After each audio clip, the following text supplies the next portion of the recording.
नमस्कार।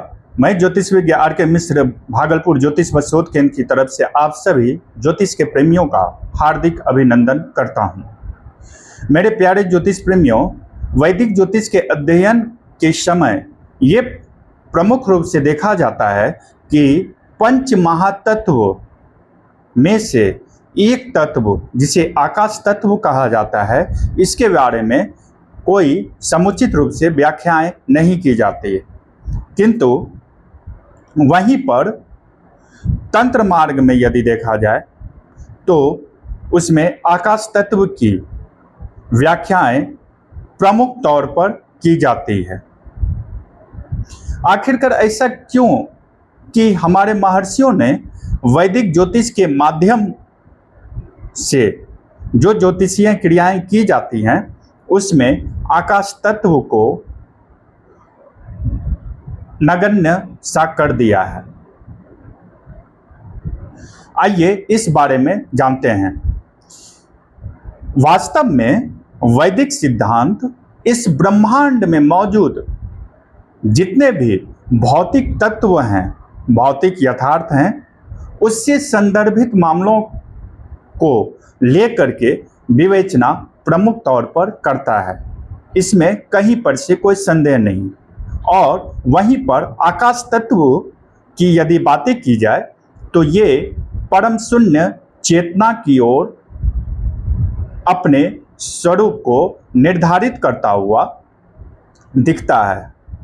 तो आइए जानते हैं कि इसके पीछे का मूल रहस्य क्या है, क्योंकि आज ये एक विशेष रूप से प्रश्न आया था कि जब हम तत्व की विवेचना कर रहे थे तो उसमें से पंच महातत्व जिसमें कि अग्नि, पृथ्वी, जल,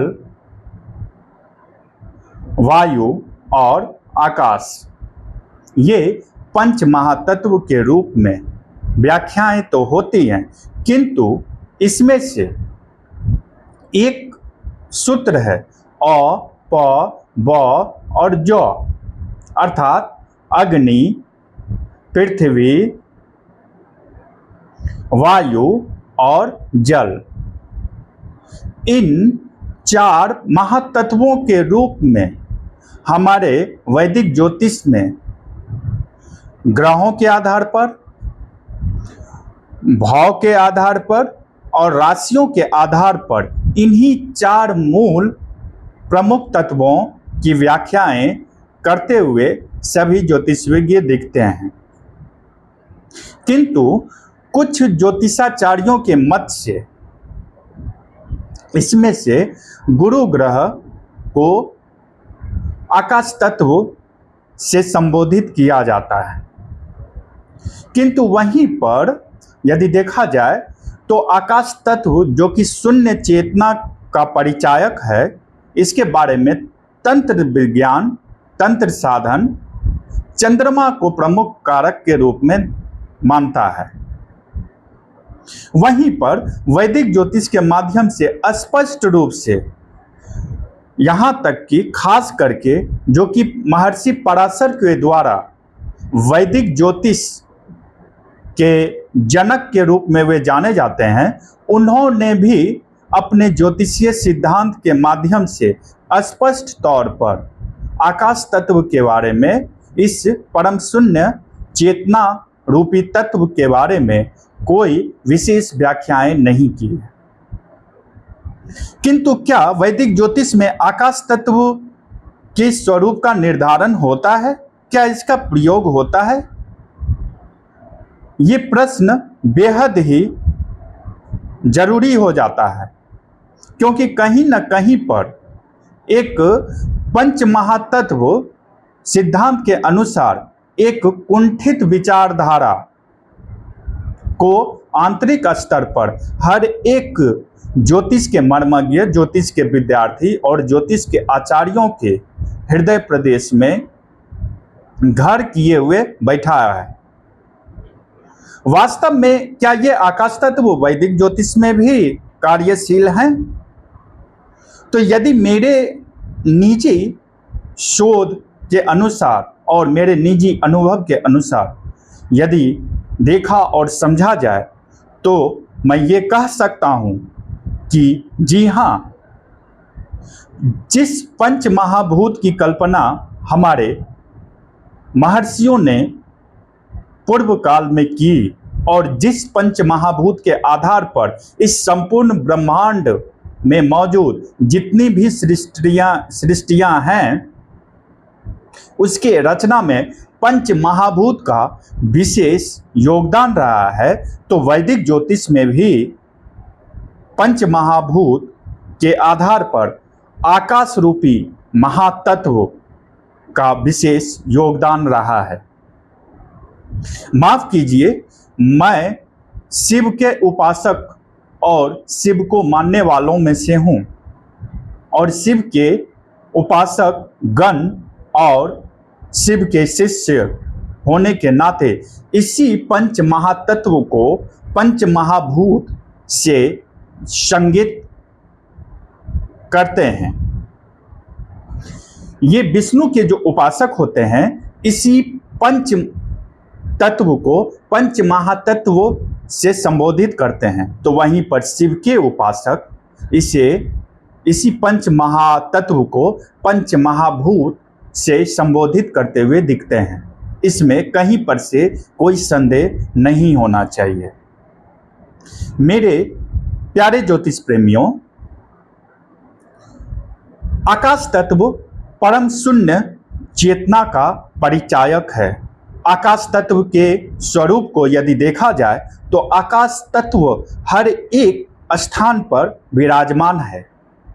इसी आकाश तत्व में अन्य सभी चार तत्व अग्नि, पृथ्वी, वायु और जल का विचरण होता है।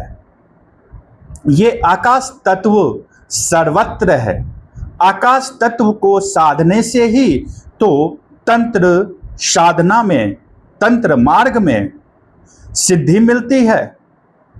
ये आकाश मार्ग ही तो है जो हमें एक प्रखर रूप से ज्योतिष विज्ञ, तंत्र साधक, गुरु और दैवीय शक्ति प्रदान करने वाला तत्व और शक्ति और ऊर्जा के रूप में परिचायक होता है। ये आकाश तत्व की ही महिमा है। जो आकाश तत्व को साध लेता है वो अन्य सभी चार तत्वों को अपने वश में कर लेते हैं। ये आकाश तत्व की ही बातें हैं जो व्यक्ति को एक सफल तांत्रिक बना देता है, सफल ज्योतिषी बना देता है, सफल दैवज्ञ बना देता है और सफल दिव्य दृष्टा बना देता है। जितने भी शोधकर्ता हैं, जितने भी वैज्ञानिक हैं, उनके अंतर्मन में उठने वाले हर एक प्रश्न और उसके आधार पर की जाने वाली प्रायोगिक गतिविधियां आकाश तत्व की ही तो प्रमुखता से देन है। आकाश तत्व का साधन से व्यक्ति मायावी हो सकता है। आकाश तत्व के साधन से अन्य चार महातत्वों पर राज करने वाला सामर्थ्यवान और समृद्धशाली व्यक्ति बन सकता है। तंत्र, मंत्र और यंत्र के स्वरूप को निर्धारित करने वाला तत्व ये आकाश तत्व ही है। इसे नहीं भूलना चाहिए।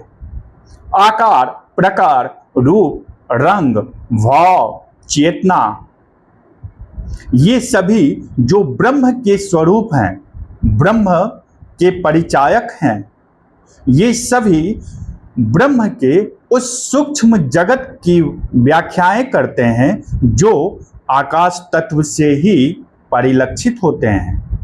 तो आइए अपनी बातों को विशेष रूप से ना खींचते हुए आपको बता दें कि वैदिक ज्योतिष में भी आकाश तत्व की विशेष महिमा है, किंतु इसे कोई भी ज्योतिषविज्ञ और ज्योतिष के मर्मज्ञ और ज्योतिष के विद्यार्थी इसे व्यक्त करने में हिचकिचाते हैं।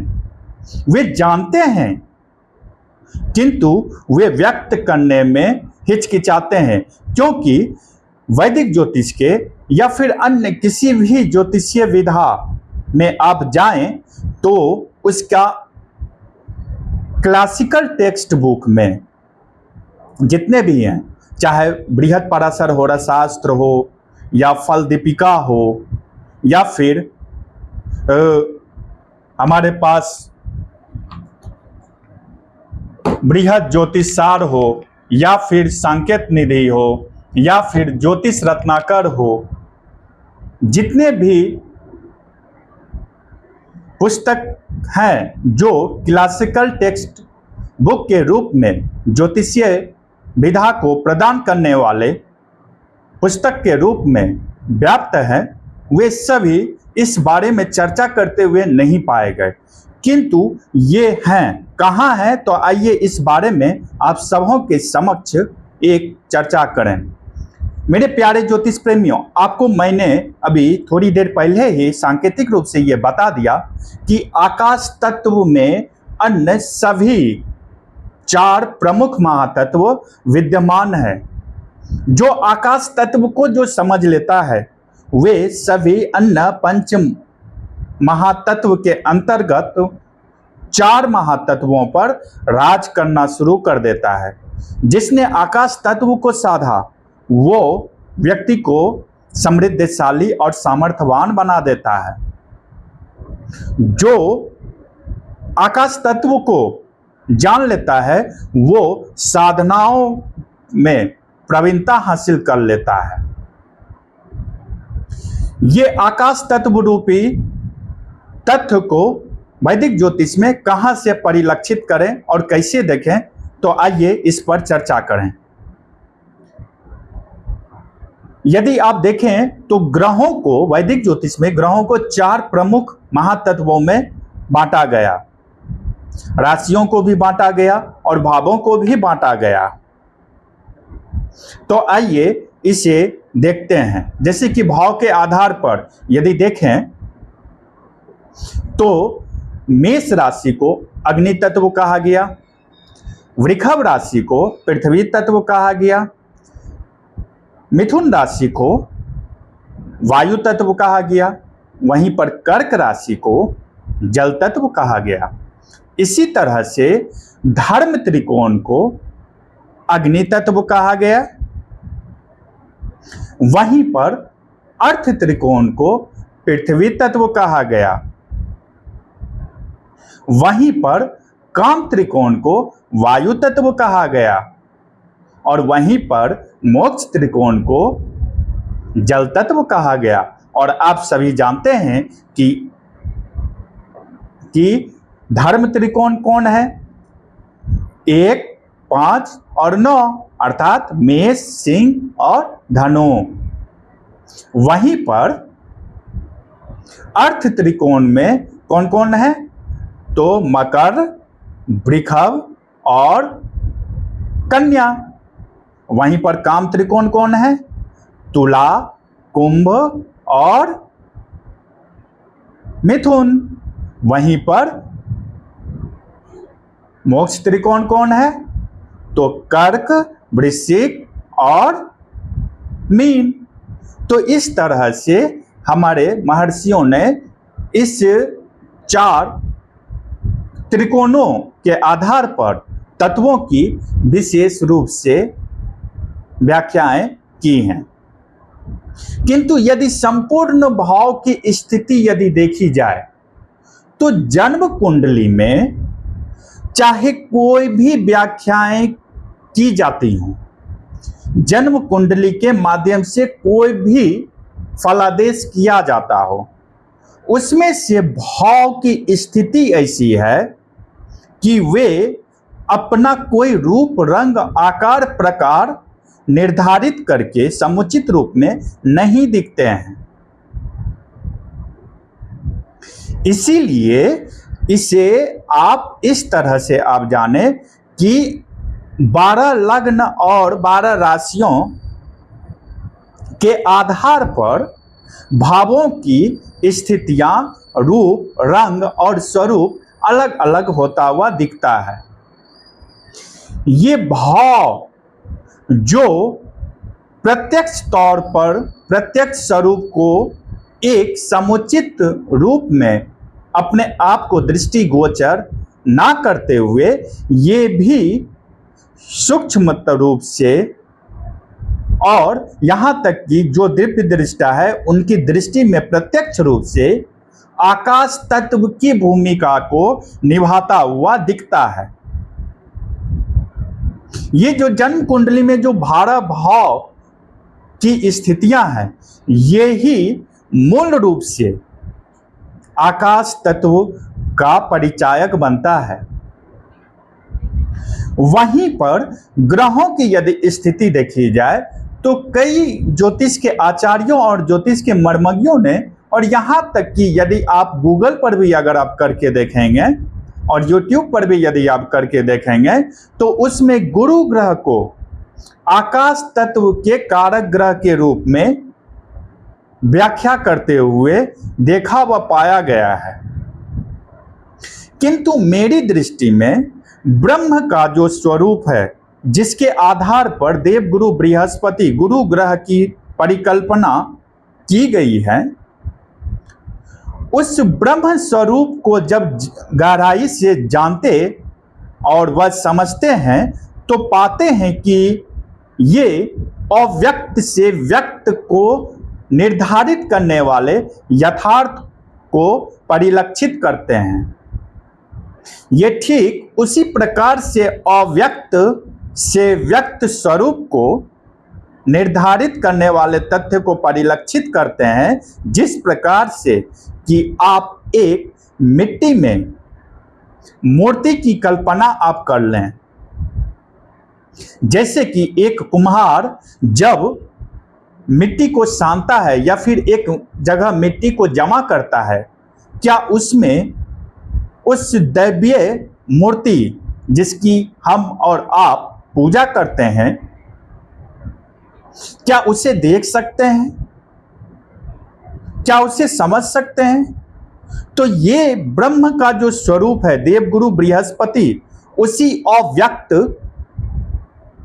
ऊर्जा को व्यक्त स्वरूप में लाने का कार्य करते हैं। जैसे मिट्टी वाले गुण में मिट्टी को मूर्ति के रूप में परिलक्षित कर उसे दिव्य स्वरूप को प्रदान करना, उसमें मंत्रोच्चारण के द्वारा भाव की सिद्धि से प्राण प्रतिष्ठा करना, ये देव गुरु बृहस्पति का प्रमुख कार्य है। ये ब्रह्म के ही अंश हैं, ये ब्रह्म तत्व को ही प्रदर्शित करते हैं। देव गुरु बृहस्पति को त्रिदेव की श्रेणी में से ब्रह्मा जी से अलग नहीं समझना चाहिए, क्योंकि वैदिक ज्योतिष में इन्हीं देवगुरु बृहस्पति को सुतेश अर्थात सुत कारक कहा गया, अर्थात संतान देने वाले कहे गए। लेकिन ये संतान किस तरह से देते हैं? वे विष्णु रूपी तत्व जो भौतिक सत्ता में जितने भी मूल स्वरूप में कण मौजूद हैं, व्याप्त हैं, वे सभी विष्णु के अंश हैं।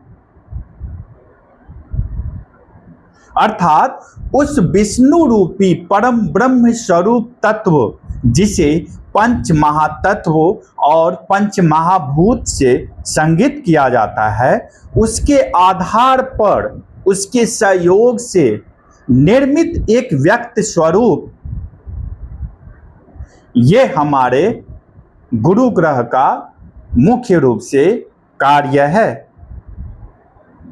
यही ब्रह्मा जी का कार्य है, यही ब्रह्म स्वरूप देवगुरु बृहस्पति का कार्य है।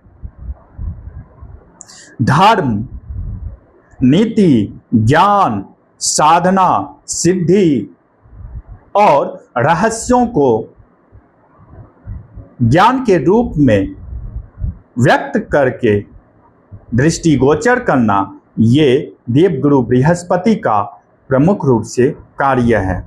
यही तो ब्रह्मा जी करते हैं। ब्रह्मा जी का कोई रूप नहीं है, कोई रंग नहीं है, क्योंकि जहां तक ब्रह्म के स्वरूप को जाना गया, जितना मैंने श्रीमद् भागवत गीता के गहराई से अध्ययन किया, उसके पश्चात और महारामायण जिसे कि आप योग वासिष्ठ के नाम से जानते हैं, इनके कई अध्यायों का आंतरिक स्तर पर और सूक्ष्म स्तर पर जब अध्ययन किया तो ये स्वतः पता चलता है कि हमारे महर्षियों को इस बारे में समुचित रूप से पता था कि ब्रह्मा जी का कोई एक स्वरूप नहीं है। ब्रह्मा जी का भौतिक सत्ता पर भी अधिकार है और अभौतिक सत्ता पर भी अधिकार है। वहीं पर वैदिक ज्योतिष के माध्यम से अगर किसी भी ज्योतिष के मर्मज्ञों, ज्योतिष के विद्यार्थियों और ज्योतिष के आचार्यों के द्वारा ये कहा जाता है कि आकाश तत्व के प्रमुख कारक देवगुरु बृहस्पति हैं, तो मुझे इसमें अधूरापन लगता है। किंतु वहीं पर यदि तंत्र मार्ग में यदि जाएं तो इस आकाश तत्व के रूप में चंद्रदेव को, चंद्रमा को प्रमुख तौर पर मान्यता मिली हुई है।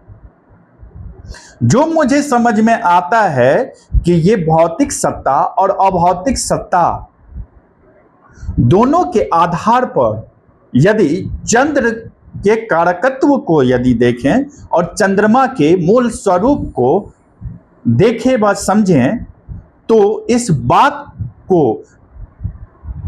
किसी के द्वारा काटा ही नहीं जा सकता, अर्थात ये अकाट्य हो जाता है। अतः एक ज्योतिष के विद्यार्थी होने के नाते मैं बस इतना ही कहूंगा कि मुझे उस आकाश तत्व रूपी स्वरूप का जब भी निर्धारण करना होता है तो मैं चंद्रमा को प्रमुख तौर पर कारक ग्रह के रूप में देखना पसंद करता हूं। वे ब्रह्म स्वरूप जो अव्यक्त तथ्य हैं, जिस प्रकार आपके भाव का कोई स्वरूप नहीं है किंतु वो भावना रूपी ऊर्जाएं निरंतर क्रियाशील हैं और आपके और हमारे अस्तित्व के साथ उनका भी अस्तित्व हमें और आपको प्रत्यक्ष तौर पर देखने को मिलता है, वह महसूस करने को मिलता है। यदि देखें तो जिस प्रकार से वह अव्यक्त तथ्य जो परम शून्य स्वरूप में इस भौतिक सृष्टि में व्याप्त है, उसी प्रकार से हमारे मन, हमारे भावनाएं, हमारी अंतर चेतनाएं, हमारा अंतर्मन सभी निरंतर कार्यशील हैं। अतः हम कारक ग्रह के रूप में यदि किसी ग्रह को प्रमुख तौर पर खड़ा पाते हैं तो वो चंद्रदेव हैं। और यदि हम कारक को यदि हम माने कि आकाश तत्व के प्रमुख कारक कौन है, तो हम ज्योतिषीय क्रियाओं में कार्यशील जो भाव सिद्धांत है, जो भावों का स्वरूप है, उसे हम खड़ा पाते हैं। मैं आपको इतना ही अभी विशेष रूप से कहूंगा कि आपको भी ये जो ज्योतिषीय महासूत्र के अंतर्गत जो व्याख्याएं और जिन विचारों को आप सबों के समक्ष रखा गया है, इस पर कार्य करने चाहिए।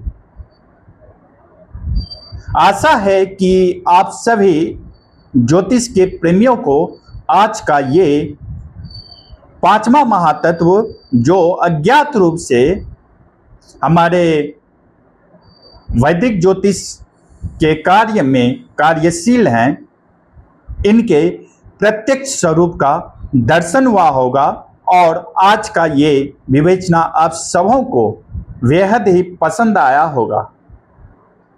अतः फिर किसी नए महासूत्र के साथ पुनः आगमन तक के लिए आप सभी ज्योतिष के प्रेमियों को मेरा नमस्कार।